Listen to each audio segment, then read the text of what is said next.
And once again, we are live. Welcome once again to the Winner Circle, the podcast covering jiu-jitsu, MMA, and all combat sports. I am one of your hosts, Eugene Plowen, and with me, as always, my podcast partner, Isaiah Gathings. What's up, man? What's going on, fam?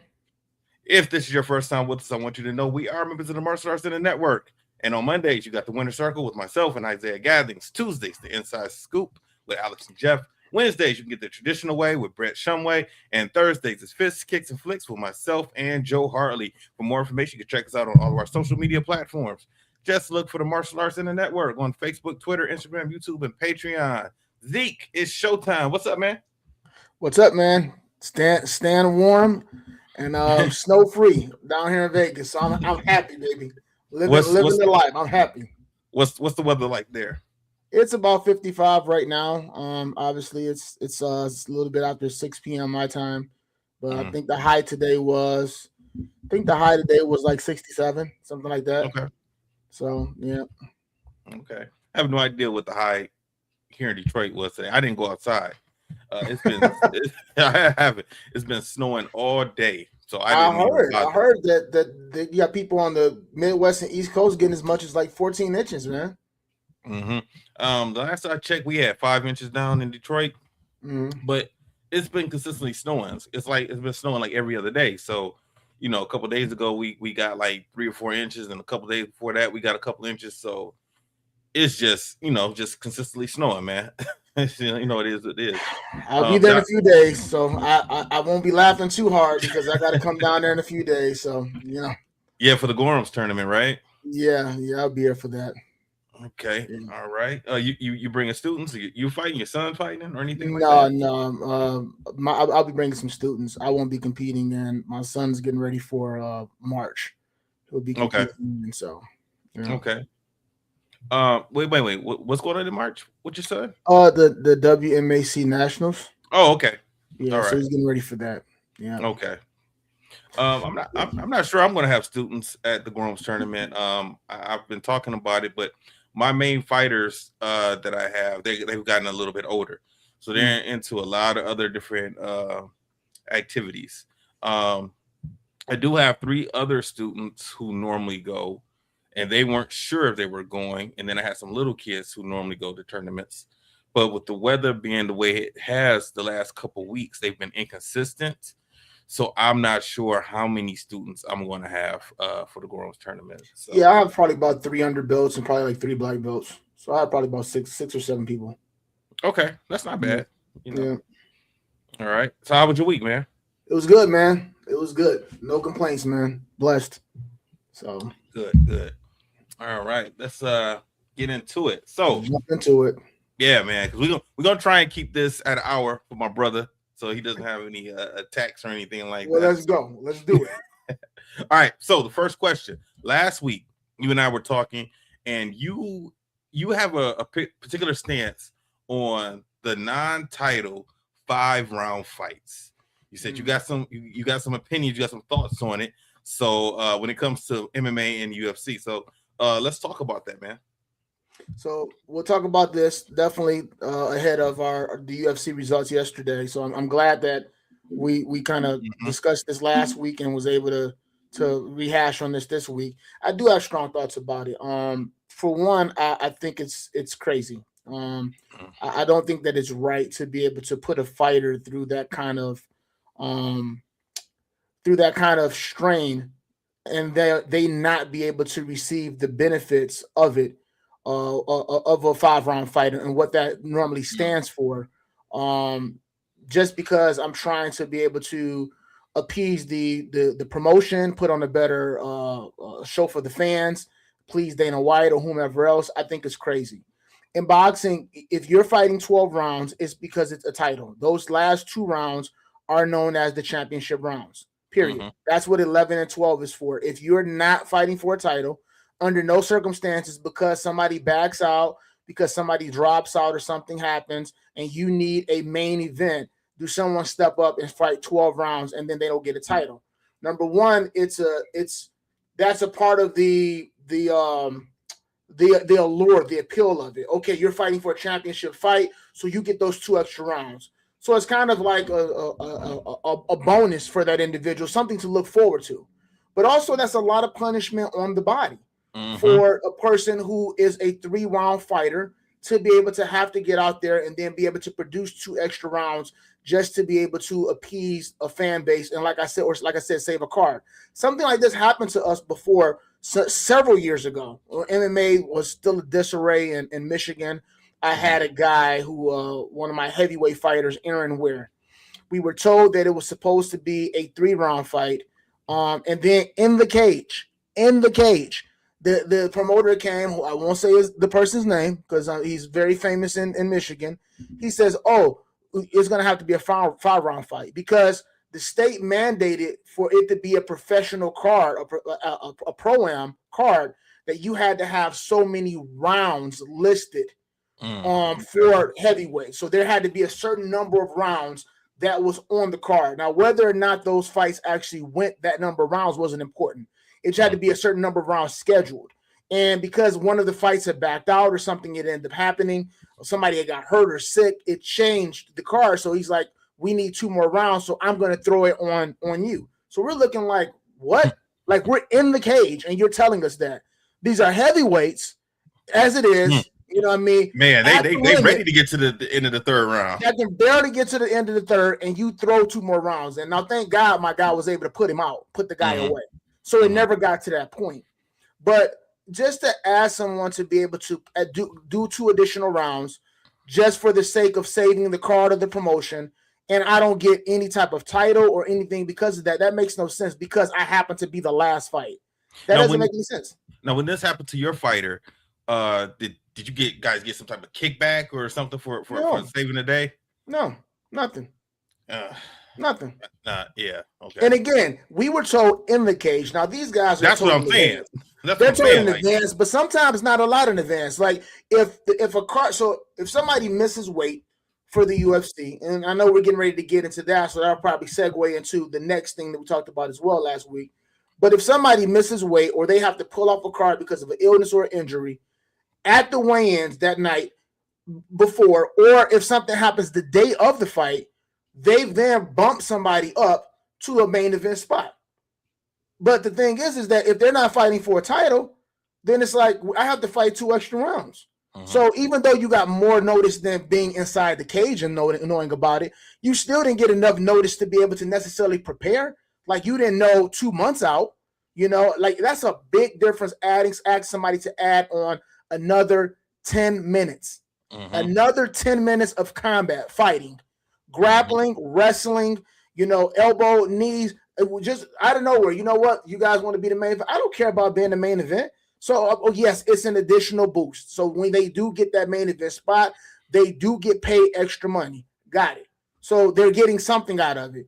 But if this reserved for title fights, right, then the allure, the cachet of it, it needs to stay reserved for that title fight, right? So it's kind of like a bonus, something to incentivize those who make it to that point. And then on top of it, on the flip side of it, it's just a lot to ask for somebody who's prepared and sparred and got themselves ready for a 3-round fight to ask them last minute to throw an additional 10 minutes on. Yes, you're supposed to be prepared. Yes, you should be able to be ready to go 5 rounds if need be. But the psychological aspect of it and the just physical toll that it takes on a fighter, it's just a lot to ask in my opinion. And I don't think that it's fair that you ask someone that and they're not going to be able to reap the benefits of achieving a title after the fight is concluded. The UFC has so many titles in it now, main titles. Not only that, they have interim titles. Not only that, they got the BMF. I feel like there should always be a title fight. That's the headliner. That's the main event.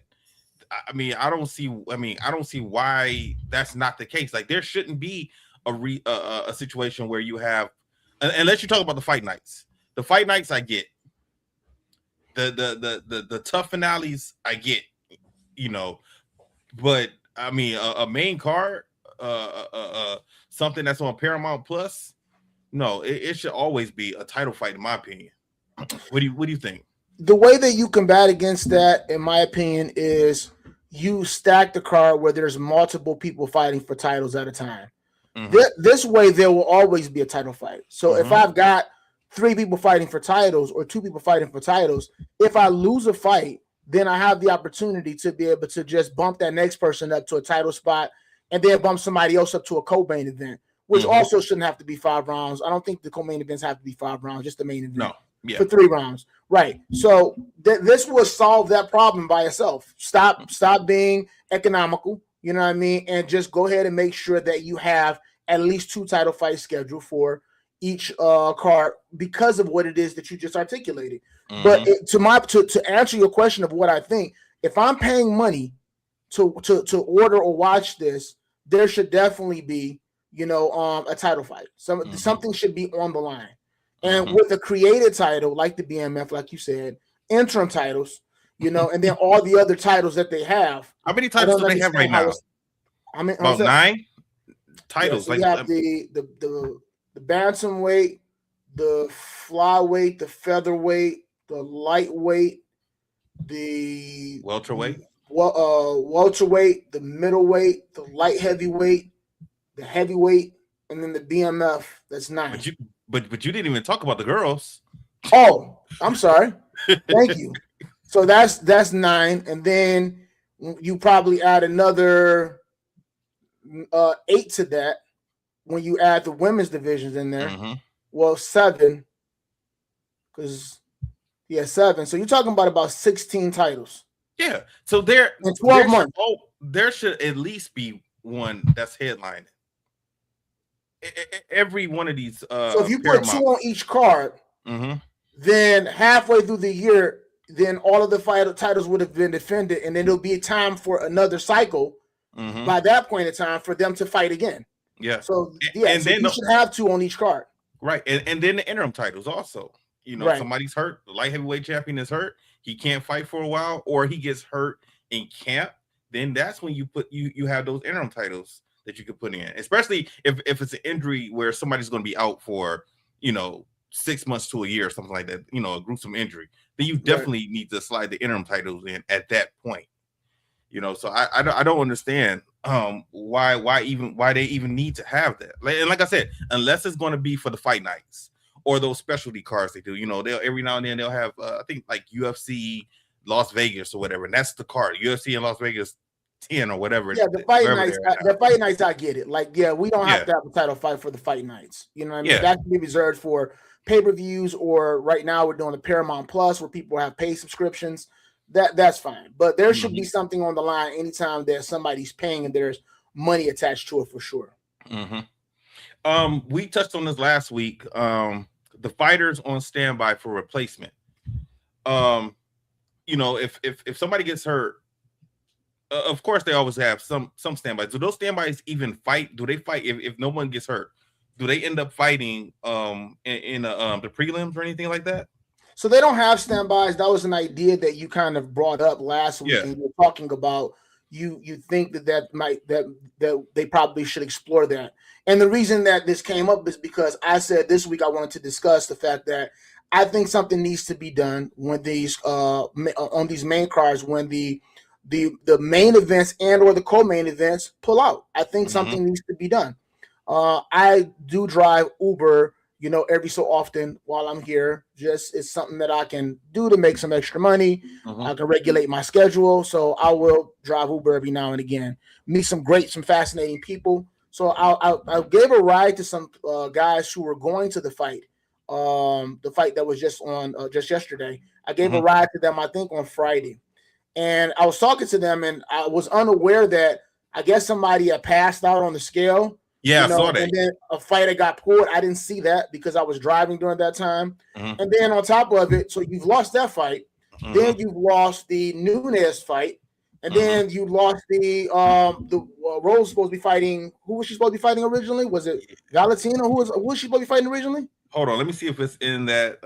I know it was in the thing that you sent me last week. Let me pull that. So either way, you lost the main event. I think it was the co-main event. Alexa Grasso, thank you. So Alexa Grasso. So the co-main event switched, right? The main event scratched, and then we had a new main event, and then somebody else passed out on the scale. So to the point, I had these guys in the crowd, was 4 of them. These guys have flown, and we talked about this last week. These guys have saved up money. They've flown in. They've taken time off work, and they've flown in to see, let's assume they wanted to see Kayla Harris versus Amanda Nunes. That's what they wanted. That's what they came for. That's all they cared about.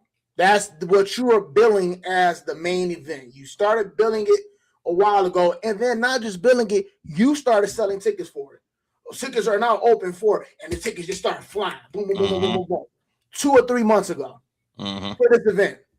And then now all of a sudden, 72 hours ahead of time, whatever the case is, a week ahead of time, people have already bought the tickets when it opened up, when the box opened up, purchased tickets ahead of time.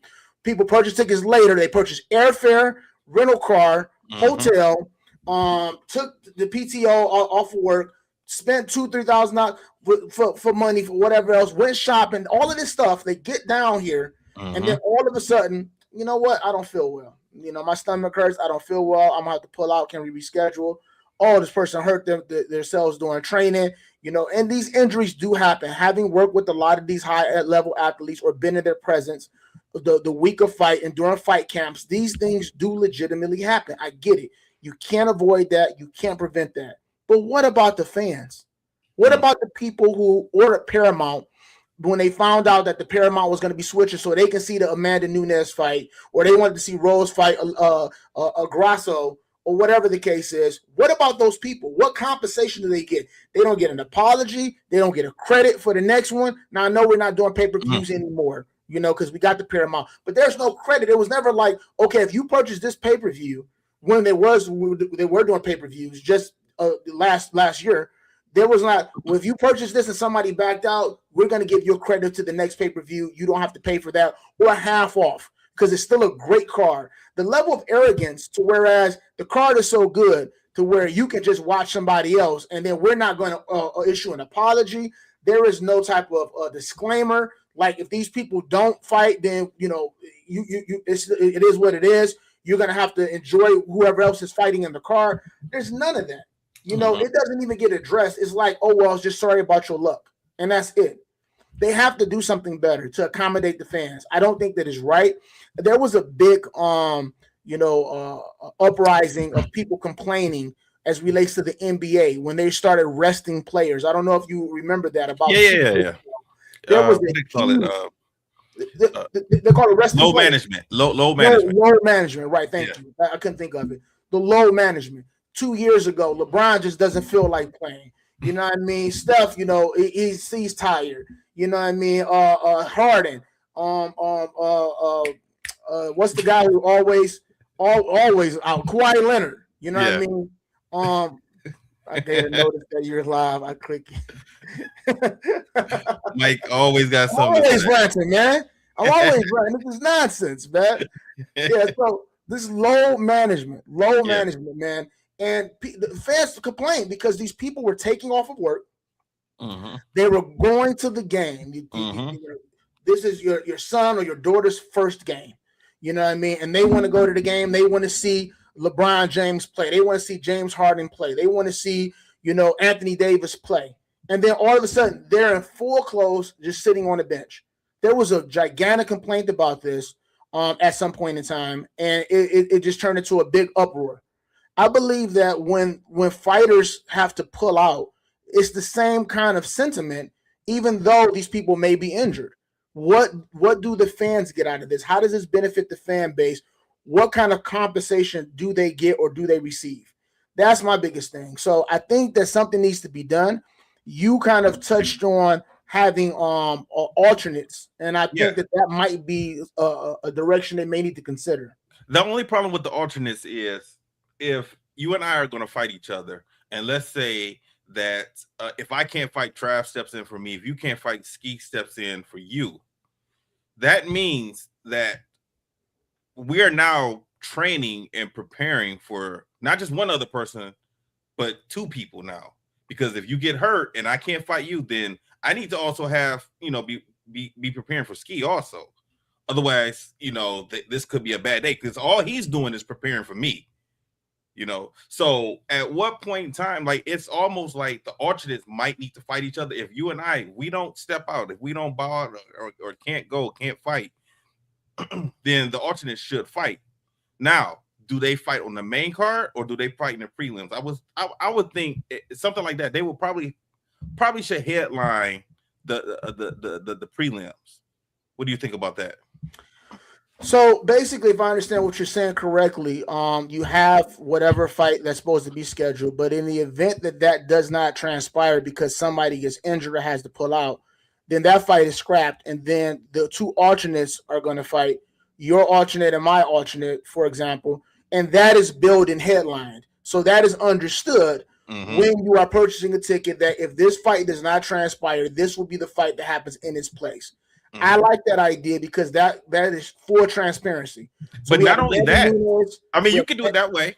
That's a good idea. But I think would be best versus one person pulling out and then the other person trying to fight the other person, because that leaves too much ambiguity. To your point. So what happens to me if you have to pull out and I'm still ready to fight? Like, do I like the fight is scrapped and the two alternates fight? Ooh. The fight is scrapped. Now, see, that could be a problem depending on how far the training camp. Like, if I'm through with training camp and you get hurt in the warm up, before the weigh-in or something like that, I mean, that's a problem right there. Because other than that, what you will start getting, which I'm getting ready to get to, is a manipulation of the system. So somebody can then pull out or convince somebody to pull out so that they can fight the alternate who may be of a lesser skill, to be able to pad their record of benefit and climb the ranks. So if one person pulled out, you'd have to scrap the whole fight and have the two alternates fight one another. The fans would already understand that this will be the alternate fight, and the alternates will already know that they're fighting one another ahead of time, so they will be preparing for one another versus have to prepare for that person as well as you. Now, the issue that I see with this is this. I believe that people use it as a manipulation altogether. Like, they're like, well, I got alternate, so if I don't feel like fighting or if I don't feel confident that I can win, then I'll just pull out because I don't have to worry about disappointing the organization because they already have alternates in place. I think people will use that as a scapegoat, and you see more people pulling out because then they wouldn't be penalized as heavily because of the fact that there is already some alternates that are in place. So I don't know if we can actually fix this problem or solve it. I think the biggest thing is that you can't change or stop this from happening. But what you can do is find a better way to compensate the fans. There has to be something in a $1 billion organization that you can do for people who are coming down to see fights headline. And then at that point in time, I think that that's going to cause the organization to come down heavier and impose fines on the fighters. Because if I have to come out of my pocket to be able to pay these fans or compensate them because this fight isn't happening, even if you are injured or whatever the case is, we're going to have to start imposing some type of fines, on this, because some people are injured or hurt, but some people aren't. Some people just aren't. They get cold feet, they get scared, and they pull out. Period. Okay. What about a situation like this? This is a good conversation. What about a situation like this where you have someone who is a fan favorite of Dana White's? Okay. The situation that happened with John Jones and Chael Sonnen. Chael wanted to step in. Was it for Dan Henderson that he wanted to step in for? When I can't remember. Someone got hurt. John Jones had a fight. I think it was Dan Henderson. I'm not 100% sure. I think it was Dan Henderson. And this person couldn't go. And Chael Sonnen said, I will step in and fight. And John Jones said, no, I'm not fighting you. Number one, you're not even in the division. And you haven't even earned a way to fight me for the title. I think at that time, Chael had just lost 2 fights back-to-back to Anderson Silva. The reason he didn't fight him is because of the style switch.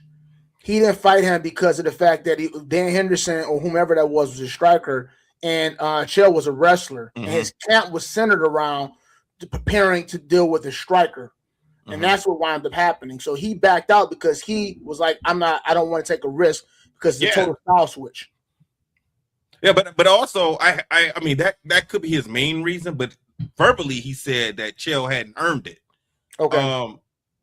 And he wasn't in that division. He wasn't a light heavyweight. He was a middleweight at that time. Now, a situation where you have like But Dana White was like, yeah, let's go for it.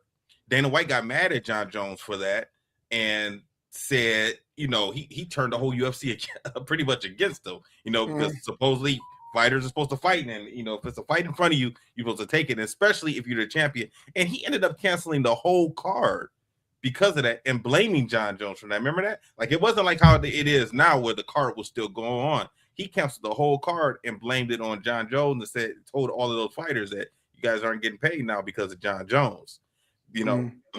Like that's kind of messed up. That's a horrible situation to be in. But I don't think John Jones is one of those people that cares about other people's feelings or that you're mad at him. No, I remember, like I said, it might have been what he said, but I remember him citing the fact that from a strategic standpoint, his trainers didn't think it was a good idea for him to be able to take a fight that had a total style switch from a striker to a grappler, because obviously the preparation was totally different. John Jones, as well as Jackson Wink and the rest of those guys, are very strategic in their approach of fight preparation. And as a coach, I can understand him advising his fighter against it being at the level that he was at the time. As a fan, and as a company man, what they want you to be, then they're like, dude, we know you'll win. You know what I mean? So just go out there and save the card and save the day. Ronda Rousey did it. She saved the card one time where after the fight was over with, she then Joe Rogan asked her would she fight to save the card. It was like a week or two later, and she said she would do it. And then Dana White got upset. He was like, I didn't tell you to do that. I didn't tell you to ask that question. I thought I heard it from the truck. No, I didn't ask you to ask that question. And she said she would do it to save the card. This was around the time that John Jones fiasco happened. Okay. So that way it was kind of like, see, John, you could have did this because I'm going to do this. And then look what they end up doing anyway. They end up villainizing Ronda Rousey anyway. You know what I'm saying? So people make it seem like she's a villain, despite the fact she did so much good for the organization. But back to the point, the topic and the point. It's just, I don't think that there's any real way that you can fix it. You can change it. Injuries are going to happen, and there's nothing can be done about that. I just think that there needs to be some type of compensation for the fan. I think that's important. The fans, the people who are spending, they're not just, and to the basketball point, these guys are playing 82 games, and obviously that's a lot of work on their body. And then you have the postseason, and most people who are playing, going to the games, not all, but most of these people are locals who are driving down, from their homes to be able to see their favorite athletes. There is a lot of people that fly in to be able to see a specific person. I get that. But when you start talking about the UFC, all of these people are flying in from all over the different countries. The world. Sometimes the world. People from Brazil, people from, the Netherlands, people from China flying in, all right, across international waters to be able to see this. And it's like, oh, they're not fighting. Sorry, guys. But there's other great fights, though, you guys will enjoy. No, I came to see this person, and it's just, oh, well, sorry. And that's it. There has to be something better that needs to be done to compensate, the fans when this happens. I don't know what it is, but I don't like it, and they need to figure something out. All right. Here we are. UFC 324. Here are the results. Let's get to it, man. Let's start at the bottom, man. Gene Silva versus Arnold Allen. How'd you like that fight? I like the fight. I had Gene winning this fight. I love him, representing the fighting nerds. I love those guys. You did talk about that, yeah. Yeah, we talked about that last week. He had his glasses on. He's an emotional fighter, man. I love it. Like, you can tell that it means a lot to him when he goes out there and he wins. He's representing his family, he's representing himself, he's representing his team, and he's representing his country. And those things, you can tell, mean a lot to him. Fighting is such a interesting thing, the dynamic of fighting. There's so many emotions that goes through your mind when you're fighting, especially at this level. You have to be tough. You have to, pump yourself up. Everybody's depending on you. They're around you. They're in your ear. You got this, and it's just like, you're going out there and you locking in and you at the weigh-ins, you're staring people down, and you're trying to really suppress all of these other feelings that you have. And then just when it's over with and you win, it's just like all of that stuff's gone. This rush of emotion starts to hit you, and you see it every single time. You see him weeping, and you could just tell it means so much to him each and every time. I had him winning. I think that it was a really exciting fight. And when he jumped on my man's back, and jumped off of him, I mean, I thought that was a video game move. I thought he was going to drop down to a sidekick. Yeah, it was a video game move, but I absolutely loved it, man. I'm happy that he was able to get the job done. I think it was the right decision for sure, and he's just such an entertaining fighter to watch and follow. He was there for all business, man. But like when they were doing the announcements, he was staring a hole at Arnold the whole time. And then even after the end of the first round, Arnold went to give him, clap hands, and he didn't raise his hands. He looked at him, and then Arnold pushed him. And I was like, "Oh man, this is about to kill." That was crazy to me because he got the better of him. Yeah, now all of a sudden it's like because you won't dap me up, I'm gonna shove you. You know what I mean? Yeah. Like it's just that didn't make no sense to me. Yeah, he just clowned him and made fun of him a little while ago. Was doing like this when Gene was trying to get loose with his striking, and he was mocked him because he was a little bit sloppy initially, and then now because he caught him towards the end of the round and almost finished him. Now he walks over to him, and then now he wants to dap him up because he got caught. And when he wouldn't reciprocate, then he's gonna go ahead and he's gonna shove him. That was petty. That was petty. You know what I mean? You started it. You started it by making fun of me, and now because you got clipped, then you're gonna turn around and get mad and then try to push me. Please. All right, Natalia Silva versus Thug Rose. Now, I saw the message because Joe obviously Joe thought that they got this one wrong. I disagree.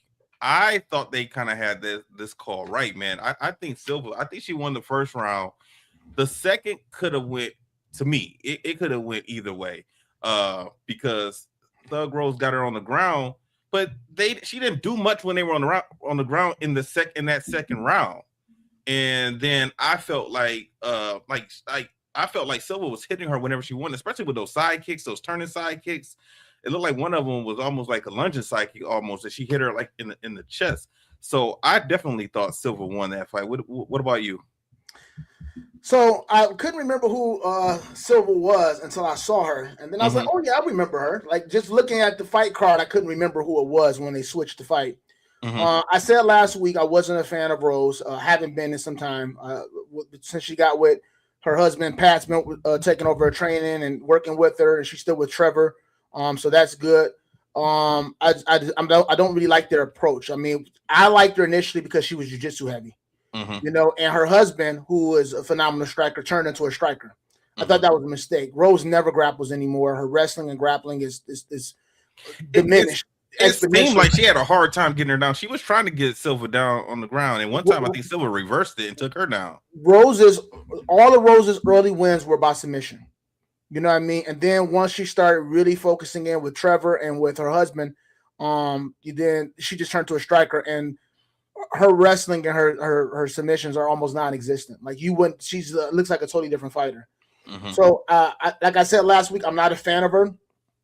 But I do respect the approach that they have because it has garnered her success. She's become the champion. She's won a lot of those fights. They're very boring, in my opinion. I don't feel like that they're interesting. She's not especially technical, in my opinion. But it's a winning formula and strategy, nevertheless. This particular fight, I watched her fight. I had Rose winning the first 2 rounds and losing the last round.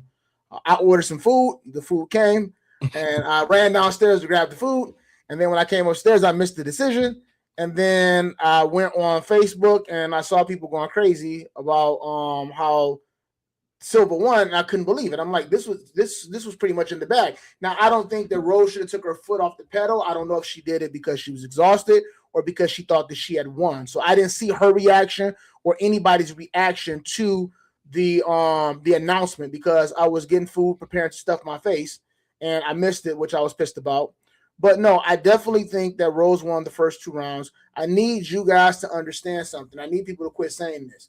The person took the person down, but they didn't do nothing. It don't matter in MMA. I don't care what they say that scoring criteria is. It does not matter. If that person takes a person down and they end up on top of their guard and they lay there with their head in their chest for a cool 60 to 90 seconds, even if the person on the bottom is striking, they're going to give it to the person on top. Historically, it has always been that way. They've never not credited a takedown and a hold down as winning the round. It doesn't matter how little damage you do from the top or how much damage a person does from the bottom. If you just take the person down and hold them, it's like for every second that you're down, you're winning the fight. That's how they score it. I would even score it that way because of the fact that you don't want to be down there. You're down there because you can't get up. So really the onus, really the responsibility of things is on you, the person that's on their back. The person on top doesn't have a responsibility because they took you down. It's the ref's responsibility if the person on top isn't active enough is to warn and then warn the person for stalling and then stand them back up. But if I'm going body, head, if I'm laying there and I'm throwing a punch or elbow every 5, 6, 7 seconds, I don't have to do a lot. I got the takedown. You need to get up, reverse it, or submit, period.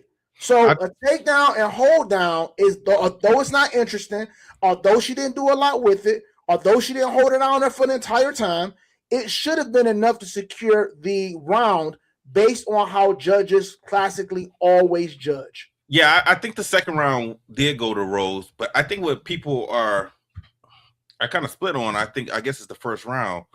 And I saw Rose going forward, but I saw her getting hit going forward. And that's why I gave the first round to Silva. So I was surprised that so many people were upset that Rose lost, but it is what it is. You got to think about it. People don't look at side kicks as a devastating technique. Only traditional martial artists understand the impact a side kick has. So a side kick to them is like a BS kick versus a leg kick. Believe it or not. That's so a calf kick or a leg kick is, in their eyes, a scoring technique. A side kick is the equivalent of a teep, a pushing kick in Muay Thai. That's meant to keep somebody off of a person, but not necessarily meant to fold or hurt a person because of the way they're throwing it. They're throwing it with a pushing, thrusting motion and not a snapping motion. So it doesn't appear to be an actual devastating strike, but more keeping a person away from me. So with Rose pressing her and pushing her, it looks more like I'm trying to push you away than it is me trying to actually use this as some type of offense. But they do score spinning side kicks. A spinning side kick looks like an attacking technique based on how it's thrown. As traditional martial artists, we look at it and we can appreciate that concept. Most people, they can't. They don't. I think side kick's BS. I think Silva did hit her in the first round with that turning side kick. Yeah, she did. She landed one. I know she landed at least one of them. Yeah. One of them. Let's go to the next one. Waldo Cortez Acosta versus Derek Lewis. When I was watching this fight, I had the feeling, I don't know if this is true or not, but if I felt like Derek might have been injured in still fought, because he did not look like what I'm used to seeing him fight like. So either he was injured or his conditioning he needed a little bit more work, because he didn't look like his normal self to me. And I guess that was a TKO, right? Was that a TKO? Yeah, they got that as a TKO. That fight, Derek, he threw a punch, and it looked like he was off balance when he threw the punch, and he was coming back when Waldo hit him as he was coming back, and he fell down, because to me, that punch that took him down didn't seem like it was that hard. And then he just kind of laid there on his back when Waldo jumped on top of him, and then just, and Derek didn't do anything when he was on the ground. He just pretty much got hit until the referee stepped in. But I had the feeling after watching the first round that I was thinking like maybe he had an injury that he was trying to nurse, because he just didn't seem right to me. I could not be more surprised this fight. I remember telling some guys that I was driving, we were talking about the fights, and I told them, I said, I like Waldo, but I don't see a world in which he could possibly win. I said Waldo does have the ability to be able to threaten some takedowns, but his takedowns are not efficient, enough for it to be that much of a threat. Derek's fought, stronger grapplers before, and even if he got taken down, he was able to get back up, still have enough power to be able to fight or finish these guys later in the fight. I said there's no way that Waldo can stand in front of him. because the bottom line is that Derek has more knockouts than anybody in UFC history. That is in any division. Like he's the number one in knockouts. So if he can't keep him down, take him down, or keep him down, and if he can't stand in front of him, how could he win? I did not account for the speed variable. That he would be, as a heavyweight, he would be that much more agile and faster. You know, which is why they call him Salsa Boy. He likes the salsa. He likes to move. He was able to use that footwork, man, and that jab, and be able to keep range. And Derek looked very flat-footed. I 100% agree with you. It looked like he was nursing an injury. He was lumbering around the cage. He looked flat-footed, and he could not get any explosion off. He couldn't trap him. You know, he couldn't walk him down. He couldn't cut the cage off. And it just that speed variable, that footwork, that jab, and how he just set everything up was crazy. And like you said, once he got in that position on the ground, it didn't even look like he tried to fight out of it. It looked very lethargic. It looked like he was looking for a one-punch knockout, which Derek has gotten away from that and would definitely, you know, set things up and get you into a position where he can start to unload on you. And he just didn't like he was moving well. So I don't know if that's accredited to the footwork, the speed, the game planning, and how Waldo implemented his jab and his footwork, or if it was just because of the fact that Derek, you know, was injured, or if his footwork was exposed. I don't know, but he did not look like himself. I agree. I think there was an injury that was there, but I couldn't have possibly saw this ending in this particular fashion. No, I in didn't. No world did I have Waldo winning. At all. I can't believe it. So yeah, I am very surprised by this one. Yeah, the commentators too were kind of surprised with that punch that he took when he went down, because it didn't look very hard. The punch that Waldo threw with that dropped Derek. So, but though that ground and pound was hard. So he was beating the hell out of round one. So he was still fresh. You know what I mean? So sorry, round two. Yeah, two. Yeah. So it's still early. Early in the fight. Yeah. Then we had Sean O'Malley versus Song, and to me, this reminded me of the Silva versus Thug Rose fight. To me, that's what this reminded me of, because I thought that Song was winning this fight, because it looked like Sean was coming forward and he was getting hit by Song. And I felt Sean won the second round, and I'm sorry, Sean O'Malley. I'm gonna say O'Malley so there's no confusion. O'Malley won the second round, Song won the third. So in the first round, I just gave it to Song. So I was kind of surprised at the result of this one. But when we did our picks last week, I thought that Sean was going to win. But just watching the fight, I didn't think he won the fight. Last week, if you remember, when we did our picks, I said that this was going to be a very difficult one for me to pick. Because it depended on whether or not Song wrestled or not, to determine whether or not he would be successful. I said if he comes straight out wrestling, I think that he'll win. But if he tries to start striking with them and then don't wrestle or wrestle late, you know, out of desperation, then I think that he will lose. I went for Sean last week. I said this will probably be more of a just an emotional kind of pick, because I like Sean. I'm a fan of him. And I was picking more with my heart because I didn't know what Song would show up. And so I did pick him. You know, I bet a ton of money on him, $5 whole. You guys know how I go all the way out. I ball out with the five piece, the 5 spot, not the 500, the $5. So I won my bet, but in my eyes, I agree with you. I thought he lost that fight. I was definitely surprised that they gave him that. He was gifted that. I think that these judges, they too are fans. And I think that they watch moments and they give moments to individuals versus the totality of the fight or the round itself. So it's like, I think that when you either are familiar or you're a fan of somebody or enjoy watching them fight, you watch that person. So whatever it is that they do, you give them credit for that.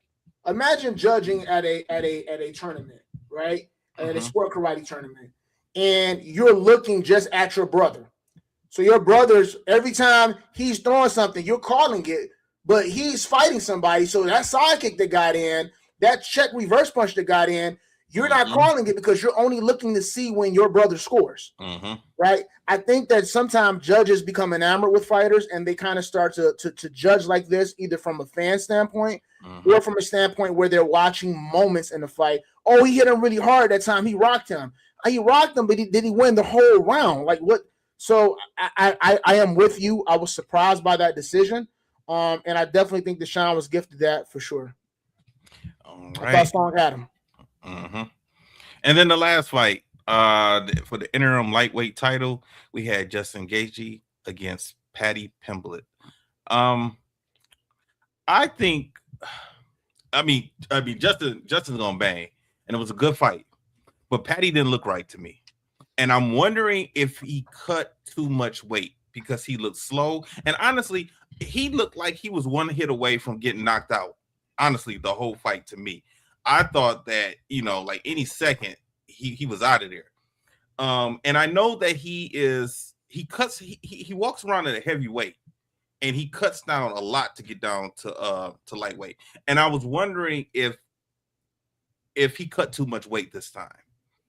Did you notice him, or are you used to him fighting like this? Because that looked different to me. So again, last week when we talked about this, I picked that I thought Paddy would win. Not trying to take anything away from Justin. We know what we're going to get from Justin. I thought that Paddy would have been smart. I thought that because he knew that he was going to stand and bang, and that's what he wanted to do. Paddy has won a lot of his fights by submission and has slick submissions. That he would spend the majority of his time working on investing in the takedown, in which, by the way, his corner was begging for him late in the fight to get the takedown. You have to get the takedown. Please get the takedown. For that reason, I agree with you. He did not look right. I said it's a fight, but it's also a competition. And when I said that, and when I tell my fighters this, what I mean by that is that don't fight a person in their wheelhouse, in their realm of expertise or level of or realm of comfort. Because the competition, the objective of being well-rounded, everybody's like say, I'm well-rounded. Well, and if you're well-rounded, that means that when you fight somebody who's a specialist, that you should be able to go into the other arena that they aren't good at and then be able to use that to your advantage. That is the competitive side of it. That's what makes this a competition. That is you competing.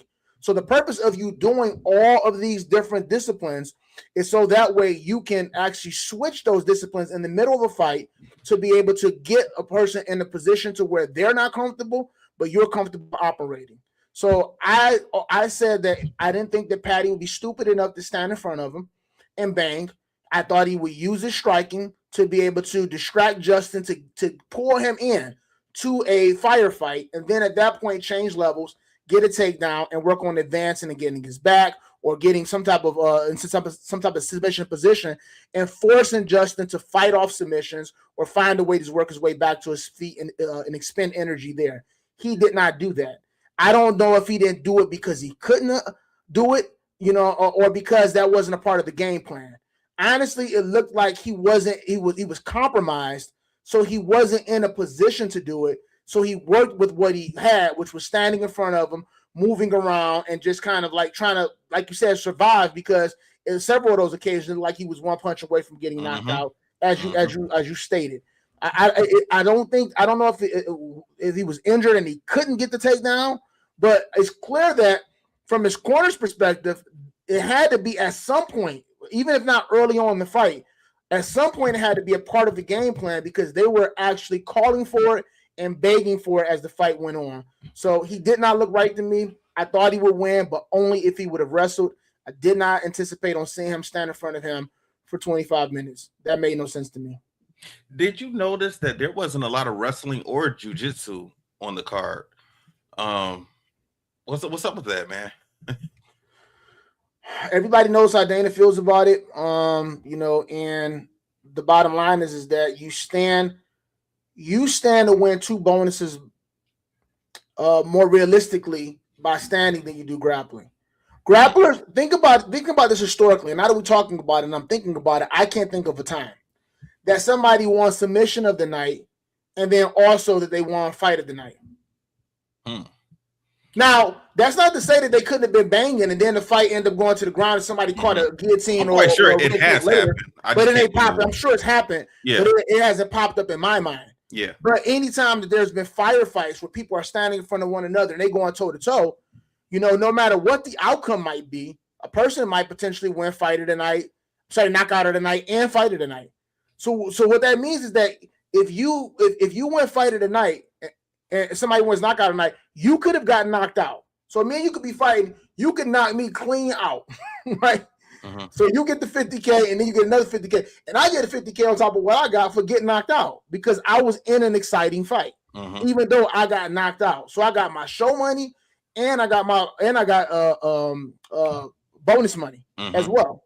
So I think that people are looking at it from that standpoint.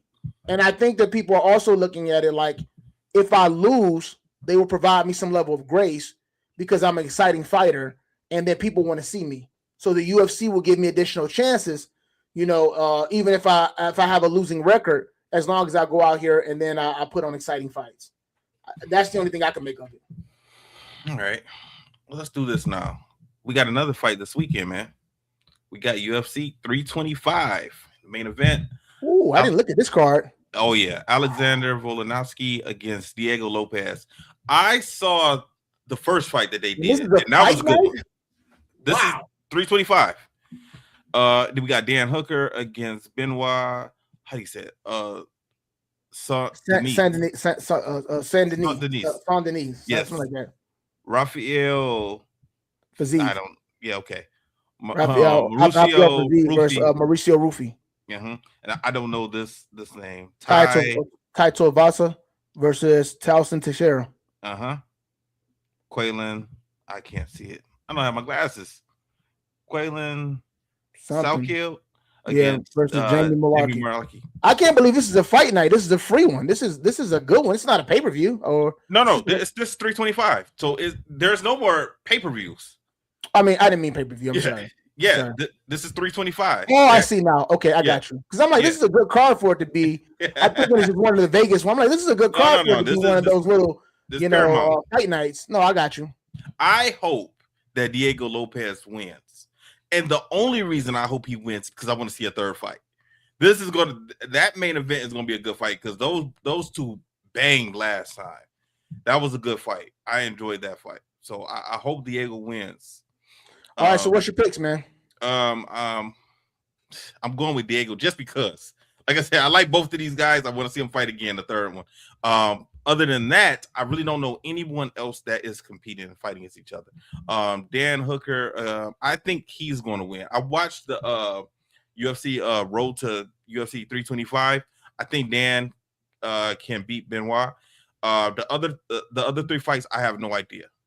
No idea. Okay, so I'll start from the bottom. I don't know who this quick killing is. When I see him, I'm sure that I recognize him. But Jamie Mullarkey's tough, man. He's tough as nails.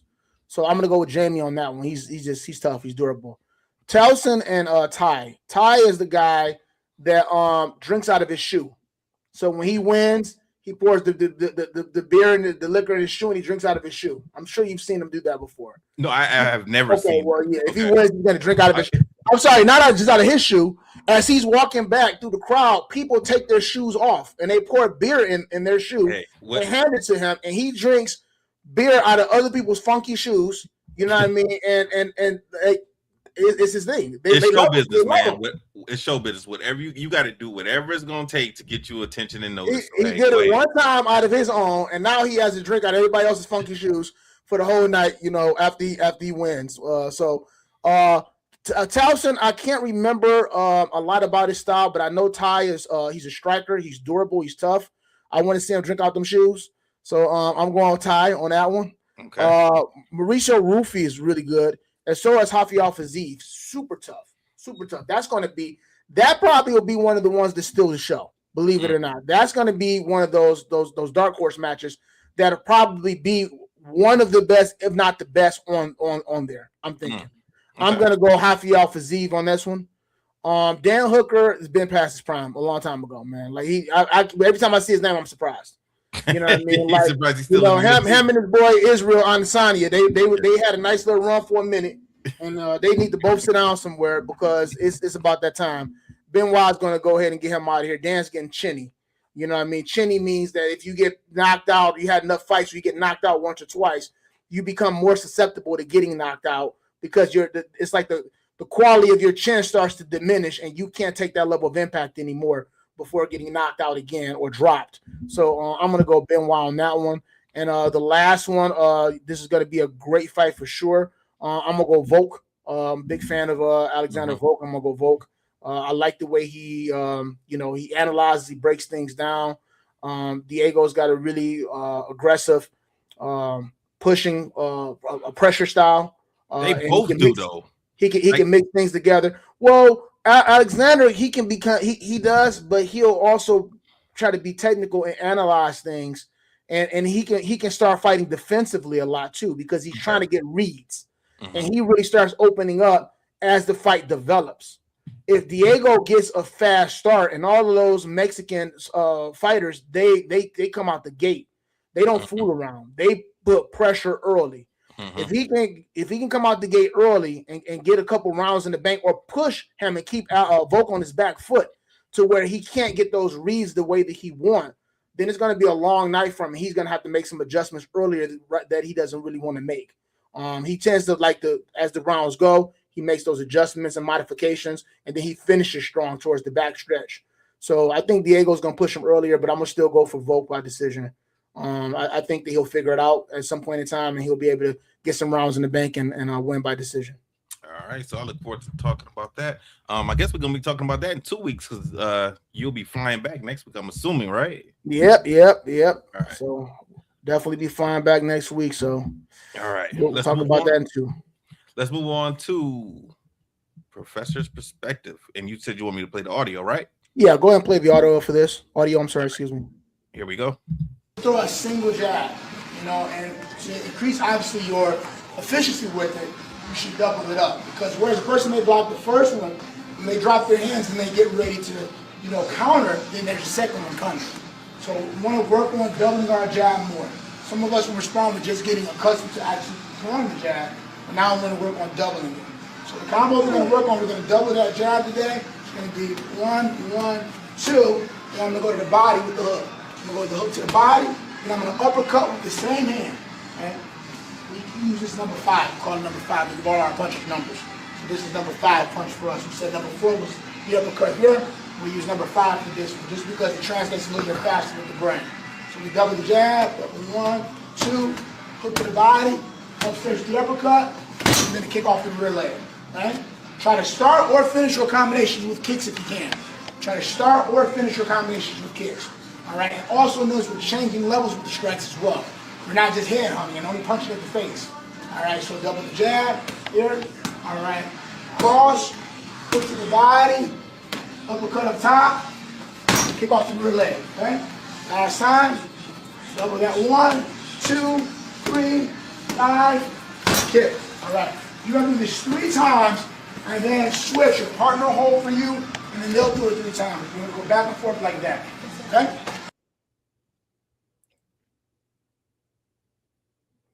All right, so this combination, I like this combination. One thing I want to say is that the jab in MMA, right, not kickboxing, but in MMA is the most underused weapon in MMA. If you watch an MMA fight, a person will throw a jab every now and again, but you'll see them have their hand open more. They'll even be reaching and grabbing somebody else's glove. They would rather do this than actually pump that jab and work behind it, which is why Waldo found some success, because he actually threw the jab versus extending the arm out and not using it as a post, a distraction, or reaching and grabbing, right? So what we were working on in that particular class is not just getting these guys used to throwing the jab, but also doubling that jab. Most people, they take turns when they strike. So when you strike, it's your turn, and then now it's my turn to be able to strike. So they might block that first punch, but if you throw another punch behind it, you'll catch them because maybe their guard will drop, or it'll keep them defending. So that allows you the opportunity to be able to change levels with your striking. So if you notice, the first 3 attacks were up top.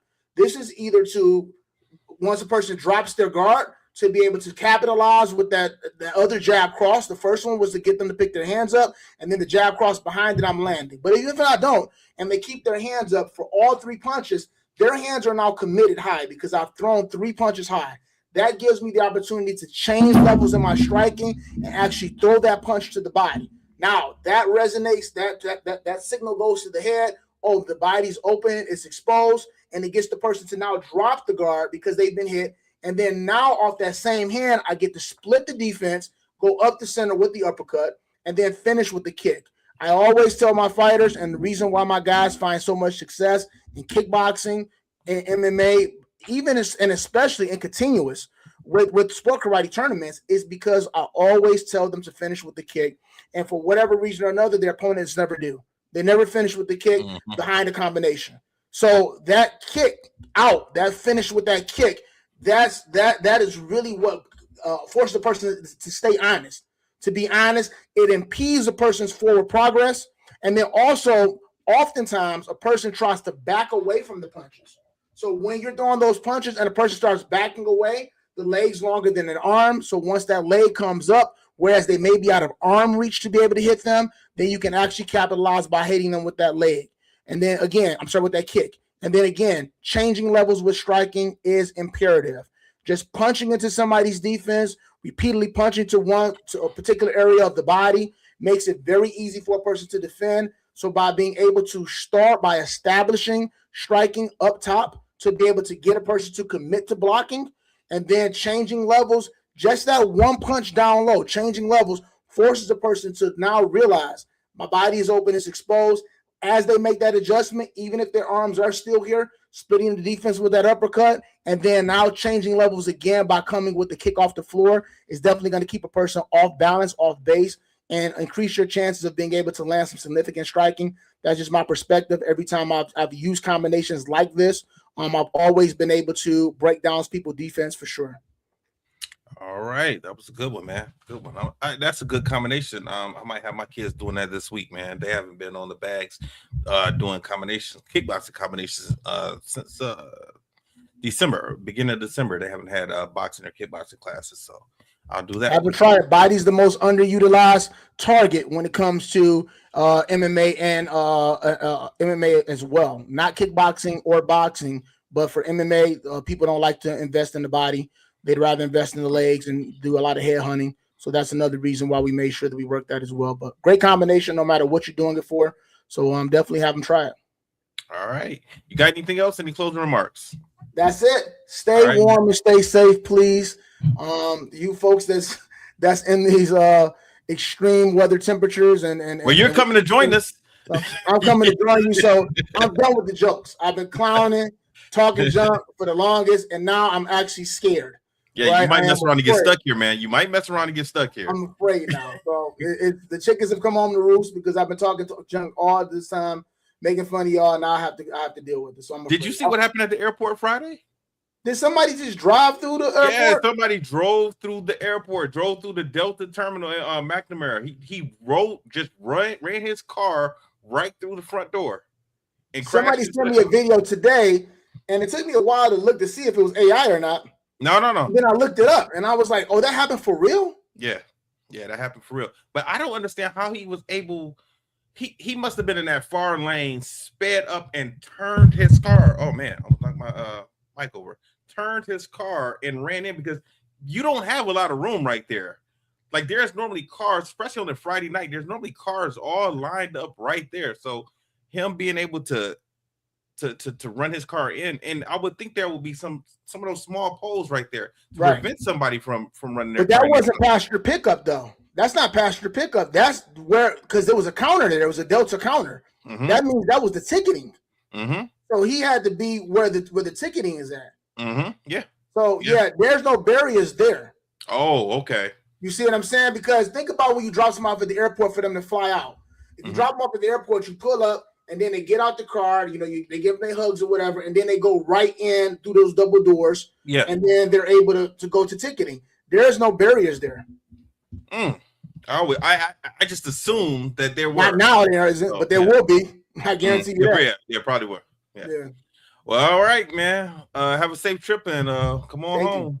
All Everyone, right. stay safe, stay strong. We'll holler at you next week, and I will end our stream.